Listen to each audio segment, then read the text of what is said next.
Hi friends, இன்றைக்கி இந்த வீடியோவில் நம்ம பார்க்க போகிறது ஜீரா ரைஸ் பன்னீர் கிரேவி. இந்த ஜீரா ரைஸுக்கும் பன்னீர் கிரேவிக்கும் ரொம்ப சூப்பர் டேஸ்ட் காம்பினேஷனுங்க. கண்டிப்பாக நீங்கள் ஒரு நாளைக்கு ட்ரை பண்ணி பாருங்கள். இப்போ ஸ்கூல் போகிற கிட்ஸுக்காக இருந்தாங்கன்னா அவங்களுக்கு பன்னீர் பிடிக்காட்டி நம்ம பொட்டேட்டோ ஃப்ரை கூட செஞ்சு கொடுக்கலாம். இப்போ வாங்க ஃபஸ்ட்டு பன்னீர் கிரேவி எப்படி செய்யுதுன்னு பார்க்கலாம். பன்னீர் கிரேவி செய்கிறதுக்கு ஒரு கடாய் வச்சுக்கலாம். அதில் 2 டேபிள் ஸ்பூன் அளவு ஆயில் சேர்த்துக்கோங்க.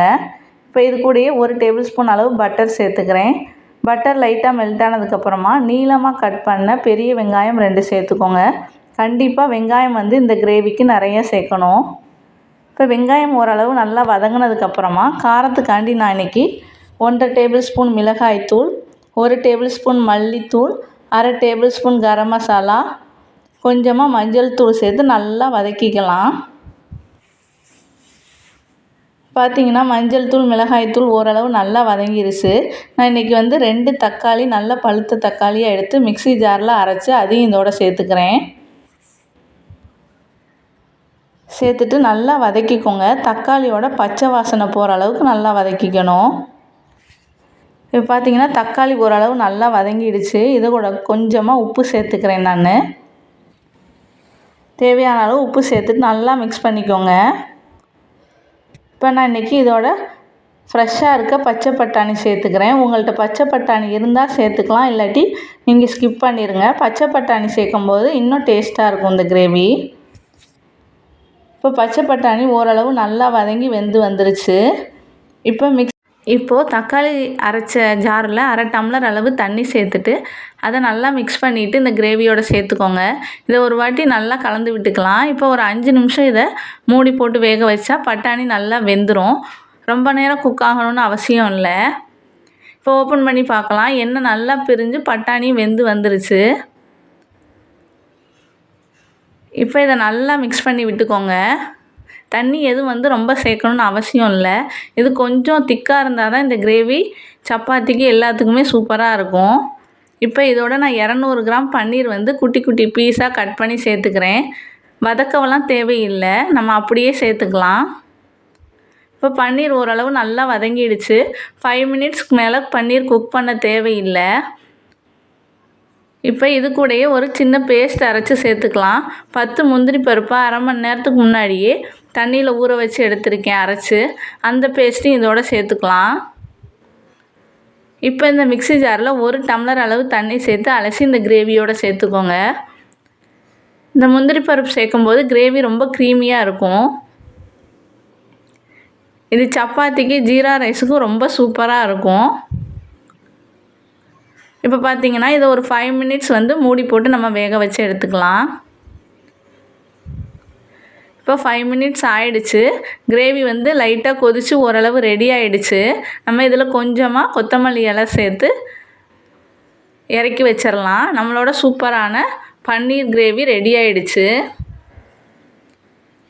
இப்போ குழந்தைங்க பெரும்பாலும் இந்த மாதிரி ஸ்கூலுக்கு பன்னீர் கிரேவிலாம் கொண்டு போக மாட்டாங்க. அவங்களுக்கு பொட்டேட்டோ ஃப்ரைனால் ரொம்ப பிடிக்கும். அதனால நான் இன்றைக்கி என்னோடய குழந்தைங்களுக்காண்டி பொட்டேட்டோ ஃப்ரை செய்கிறேன். இது ரொம்ப சிம்பிள் தான். இதுக்கு 5 பொட்டேட்டோ எடுத்துக்கோங்க. மேலே இருக்க தோலை மட்டும் சீவிட்டு இந்த மாதிரி பொட்டேட்டோ உருளைக்கிழங்கு சிப்ஸு சீவுறதில் நம்ம சீவி எடுத்துக்கலாம். இப்போ ஒரு பவுல் எடுத்துக்கோங்க. அதில் 1 டேபிள் ஸ்பூன் அளவு கார்ன்ஃப்ளவர் மாவு, 1/2 டேபிள் ஸ்பூன் அரிசி மாவு, 1 டேபிள் ஸ்பூன் மைதா, காரத்துக்கு கொஞ்சம் மிளகாய்த்தூள், கரம் மசாலா, உப்பு சேர்த்துக்கோங்க. சேர்த்துட்டு நல்லா மிக்ஸ் பண்ணிக்கலாம்.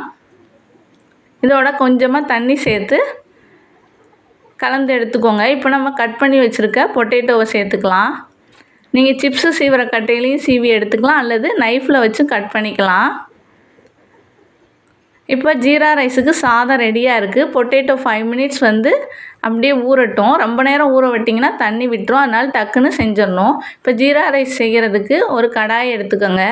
அதில் 3 டேபிள் ஸ்பூன் அளவு உருக்குன நெய் சேர்த்துக்கிறேன். 2 டேபிள் ஸ்பூன் அளவு ஜீரகம் சேர்த்துக்கலாம். ஜீரகம் நல்லா பொரிஞ்சதுக்கப்புறமா கொஞ்சமாக முந்திரி பருப்பு சேர்த்துக்கிறேன்.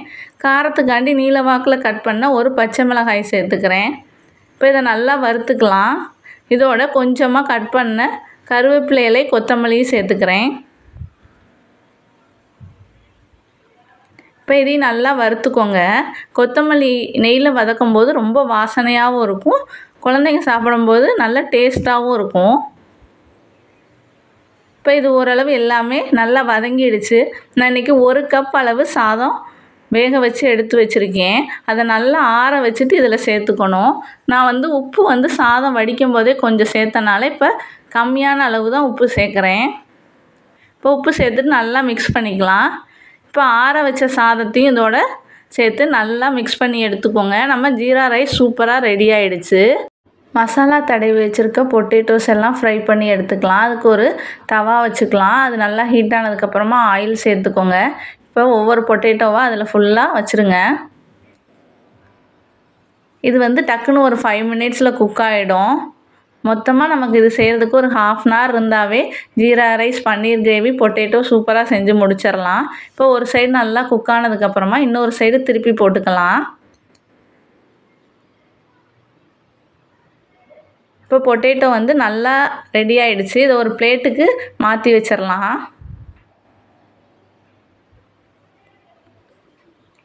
டெய்லி ஒரே மாதிரி பொட்டேட்டோ ஃப்ரை செய்கிறதுக்கு கொஞ்சம் டிஃப்ரெண்ட்டாக இந்த மாதிரி செஞ்சு பாருங்கள். குழந்தைங்களும் கொஞ்சம் மசாலாவோடு இருக்கும்போது இன்னும் கொஞ்சம் விரும்பி சாப்பிடுவாங்க. சாதத்துக்கு சாப்பிடும்போது இன்னமும் கொஞ்சம் நல்லாயிருக்கும்.